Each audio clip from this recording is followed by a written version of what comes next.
નમસ્કાર મિત્રો, આજે આપણે ધંધુકારીનો જન્મ કેવી રીતે થયો એ અને ધંધુકારીને આટલો પાપી હોવા છતાં મોક્ષ કેવી રીતે મળ્યો એની કથા આપણે સાંભળીશું. તો ચલો આપણે કથા શરૂ કરીએ. તુંગભદ્રાને કિનારે આત્મદેવ નામે બ્રાહ્મણ પોતાની પત્ની ધંધુલી સાથે રહેતો હતો. આત્મદેવ પવિત્ર બ્રાહ્મણ હતો, પરંતુ તેની પત્ની ધંધુલી ક્રૂર સ્વભાવની, પારકી, પંચાત કરવાવાળી અને ઝઘડાળુ હતી. આત્મદેવના ઘરમાં સંપત્તિ પુષ્કળ હતી, પરંતુ સંતતિના અભાવે તે ખૂબ જ દુઃખી હતો. એક દિવસ તે જંગલમાં ગયો. મધ્યાહન કાળે તરસ્યો થવાથી તે નદી કિનારે આવ્યો. નદી કિનારે એક મહાત્મા પરમાત્માનું સ્મરણ કરતા બેઠા હતા. આત્મદેવ નદીમાંથી પાણી પી મહાત્મા પાસે જઈ અને તેની પાસે રડવા લાગ્યા. મહાત્માએ તેના દુઃખનું કારણ પૂછ્યું. આત્મદેવ બોલ્યા, હે મહાત્મા, હું નિસંતાન છું. મારે કોઈ સંતાન ન હોવાથી હું ખૂબ જ દુઃખી છું. મને બીજું કોઈ દુઃખ નથી. સંતાન દુઃખથી મૂંઝાઈને હું પ્રાણ તજવા માટે અહીં આવ્યો છું. પ્રજા વગર જીવનને અને ઘરને ધિક્કાર છે. જે ગાયને હું પાળું છું તે હંમેશા વાંઝણી રહે છે. જે ઝાડને હું વાવું છું તે પણ વાંઝણી રહે છે. આ રીતે ભાગ્યહીન અને સંતાનહીન એવા મારા જીવનનો શો અર્થ છે? મહાત્માને તેના પર દયા આવી. તેમણે બ્રાહ્મણના લલાટનું કપાળ વાંચી જોયું. ત્રિકાળ જ્ઞાની મહાત્માએ બ્રાહ્મણને સમજાવતા કહ્યું, હે બ્રાહ્મણ, મેં તારું પ્રારબ્ધ આજે જોઈ લીધું છે. તારે 7 જન્મો સુધી પુત્ર સુખ નથી, માટે તો પુત્રની આશા છોડી દે. પુત્રની ઈચ્છા એ એક જાતની બંધન રાખવાની વાસના છે, એવું સંતો કહે છે. પૂર્વે સગર રાજા તથા અંગ રાજા સંતતિથી જ દુઃખી પામ્યા હતા. આથી તું સંતાનનો મોહ છોડી દે. પરંતુ આત્મદેવને ઘણો બોધ આપવા છતાં પણ તેણે પોતાની હઠ મૂકી નહીં, પરંતુ તે પ્રાણ આપવા તૈયાર થઈ ગયો. ત્યારે મહાત્માને તેના પર દયા આવી અને તેને એક ફળ આપ્યું અને કહ્યું કે આનાથી તને લાયક પુત્ર થશે. આ ફળ તારી પત્નીને ખવડાવજે. ગર્ભ રહ્યા બાદ તમે બંને પવિત્ર જીવન ગાળશો. સતત સત્કર્મો કરશો તો તેની અસર ગર્ભમાં રહેલ બાળક પર પડશે. આવું કહી અને આત્મદેવ હરખાતો ઘરે ગયો. તેણે પોતાની પત્નીને તે ફળ આપ્યું. મહાત્માની વાત કહી સંભળાવી. બ્રાહ્મણને કર્મયોગે કર્કશા પત્ની મળી હતી, એટલે તેણે તરત જ પતિને હા તો કહી, પરંતુ તેને મનમાં શંકા કુશંકા થવા લાગી. તેણે વિચાર્યું, જો હું આ ફળ ખાઈશ તો મારે ગર્ભ રહેશે, તો ઘરનું કામકાજ થશે નહીં. વળી ઘણા બધા વ્રતો પાળવા પડશે, જે ખૂબ જ મુશ્કેલ છે. આ બધા મારાથી પડાશે ખરા? વળી બાળકનું લાલન પાલન કરવું પડશે અને હું ખૂબ જ દુઃખી થઈ જઈશ. આવું વિચારી તેણે ફળ ખાધું નહીં અને મૂકી રાખ્યું. અને જ્યારે બ્રાહ્મણે પૂછ્યું ત્યારે એણે ખોટો ઉત્તર આપી અને કહી દીધું કે મેં ખાઈ લીધું છે. એક દિવસ ધંધુલીની નાની બહેન તેના ઘરે આવી. તેણે પોતાની બહેનને બધી વાત કહી સંભળાવી. બહેને તેને સલાહ આપી કે મને ગર્ભ રહ્યો છે, મારે જે બાળક થાય એ તું રાખી લેજે. એના બદલામાં તું મારા પતિને પૈસા આપી દેજે. ત્યારે ધંધુલી એ વાત સાથે સહેમત થઈ અને ધંધુલીએ નાના બહેનના કહેવાથી તે ફળ ગાયને ખવડાવી દીધું અને પોતે સગર્ભા હોવાનો ડોળ કરવા લાગી. સમય જતાં ધંધુલીને બહેને બાળકને જન્મ આપ્યો અને તેના પતિને બાળકને ધંધુલીને સોંપી ગયો. ધંધુલીએ પોતાના પતિને કહ્યું, પોતે પુત્રને જન્મ આપ્યો છે. ભોળા પતિએ તો પુત્ર ઉત્સવ કર્યો. તેણે પુત્રનું નામ ધંધુકારી પાડ્યું. અને આ બાજુ કે ગાય કે જેણે પેલું ફળ ખાધું હતું તેને મનુષ્ય આકારનું પરંતુ ગાય જેવા કાનવાળું બાળક થયું. આથી આત્મદેવે તેનું નામ ગોકર્ણ પાડ્યું. સમય જતાં બંને પુત્રો તરુણ થયા.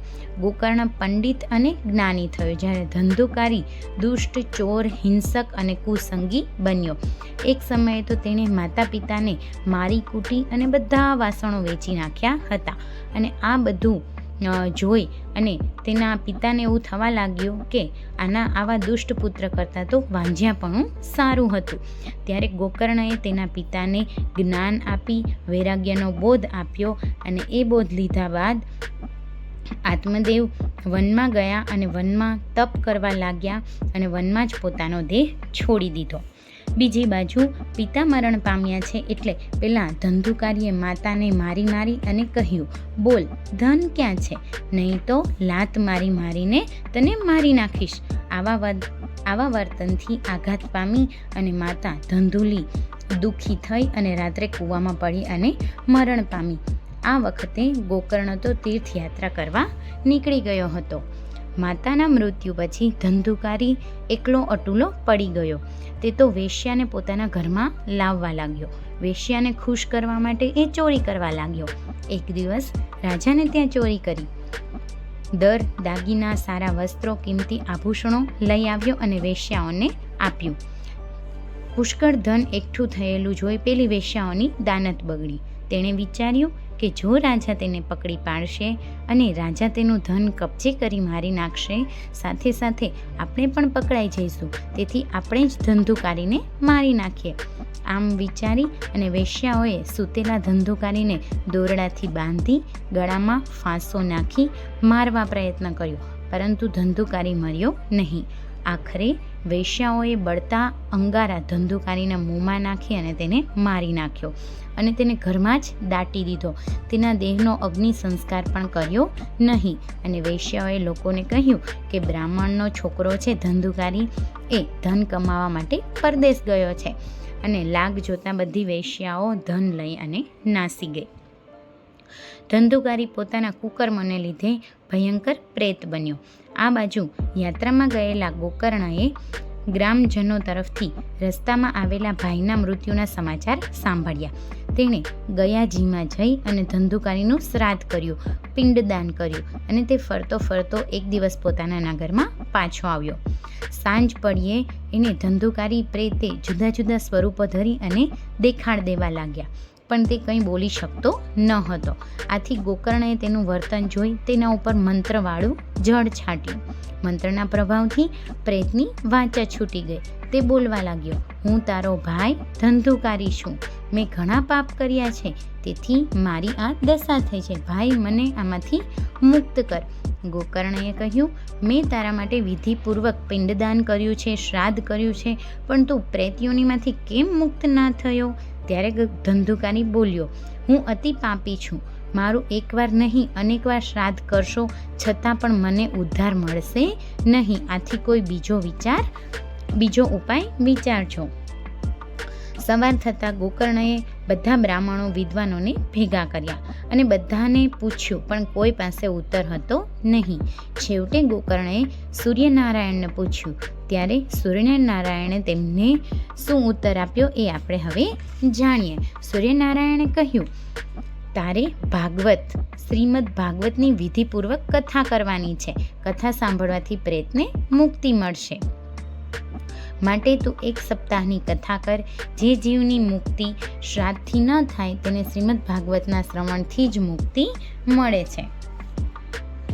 આથી ધંધુકારીને પાપમાંથી છોડાવવા ગોકર્ણએ ભાગવત સપ્તાહનું પારાયણ કર્યું. આ કથા પારાયણમાં બહુ ભીડ થઈ. ત્યાં મોટો સમાજ એકત્ર થયો. આસન પર બેસી ગોકર્ણ જ્યારે કથા કહેવાનું શરૂ કર્યું ત્યારે ધંધુકારી પ્રેત પણ ત્યાં આવ્યો. પોતે વાયુરૂપ હોવાથી તેણે અનુકૂળ સ્થાન એવો એક પોલો 7 ગાંઠવાળો વાંસ જેવું જોઈ જેમાં બેસી ગયો અને કથા શ્રવણ કરવાનું શરૂ કર્યું. પ્રથમ દિવસના સાયંકાળે કથા બંધ થતાં શ્રોતાગણોની સામે જ વાંસની એક ગાંઠ તૂટી ગઈ અને આવું દરરોજ એક ગાંઠ તૂટતી ગઈ અને 7મા દિવસે કથા સંપૂર્ણ થતાં 7મી છેલ્લી ગાંઠ તૂટી અને તેમાંથી દિવ્ય સ્વરૂપ ધારણ કરી અને પ્રેત પ્રગટ થયો. તેણે ગોકર્ણને પ્રણામ કરી અને કહ્યું, હે ભાઈ, તે પ્રેત યોનિમાંથી મારી મુક્તિ કરી છે. ધંધુકારીને સદગતિ મળી, તેથી જે ભાગવતને વારંવાર વંદન કરવા લાગ્યો અને ધન્ય છે આ ભાગવતની કથા અને ધન્ય છે સુખદેવજી મહારાજને કે મારા જેવા અતિ પાપીનો પણ છુટકારો થયો. તો મિત્રો, આપણે આજે આ ગોકર્ણ દ્વારા કેવી રીતે ધંધુકારીને મુક્તિ મળી એ કથા આપણે સાંભળી. તો ભાગવત ગીતા એ તો અતિ પવિત્ર છે, તેનાથી આ આટલા પાપીને પણ મોક્ષ મળી રહે છે. મળીએ આપણે આવા જ બીજી કથા બીજા વિડીયોમાં. Thank you friends.